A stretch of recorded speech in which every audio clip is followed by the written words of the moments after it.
Well, we started off our noon show with just seeing the clouds building out in the mountains. We now officially have seen those storms, or the clouds, I should say, grow enough that we're starting to see some showers falling in western portions of Wilkes County. Most of us still dry, most of us not seeing much at all, but we are starting to also see the cumulus field trying to grow a little bit in portions of Randolph County. So we're going to keep an eye on things heading into the rest of this afternoon. For now, the heaviest of the rainfall and pretty much one of the only showers currently is along 421 in western Wilkes County, almost on that Wilkes-Watauga County line.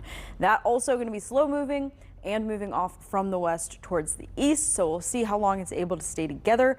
And also just heads up, if you're North Wilkesboro, don't be surprised if eventually we start to see some of those showers shifting into the rest of the county itself.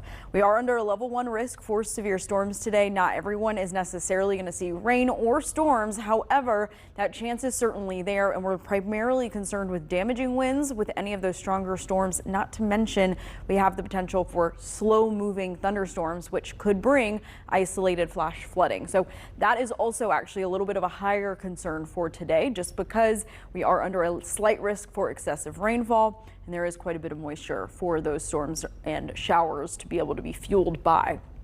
Temperatures are in the low to mid 80s currently. We're going to continue to climb into the mid 80s, to even a few of us trying to get to the upper 80s before the showers and thunderstorms can get going. We hold on to some sunshine right now, but once we get into later today, the clouds continue to grow, and that brings us with some growing shower and thunderstorm concerns. That continues from the afternoon, so pretty much from now on at this point, through the evening hours until we get to about 8-9 o'clock at night, when things can kind of rain themselves out and quiet down for us. We still hold on to the cloud covers lingering as well. Here's what I mean when I say some of us are going to be winners and some of us are going to be losers with rainfall today. Not everyone is going to see the rainfall. Some of us could pick up a trace of rain, some of us could pick up an inch, and some of us could see even higher than an inch if we can get one of those thunderstorms to kind of sit and stay in an area for an extended period of time. That's something we don't necessarily want to see, because we do not want to have to deal with flash flooding concerns, even though that risk is certainly there for today. All of this is because we've got a front just off to the northwest of us, and it's kind of battling in between being a cold front and a warm front. I really think it's going to be more of a cold front, but that doesn't come in until we get to Saturday. And then it's going to try and stall over us, and that could bring some showers for us into our Saturday. Not to mention, we have the potential to see lingering cloud cover for much of the weekend.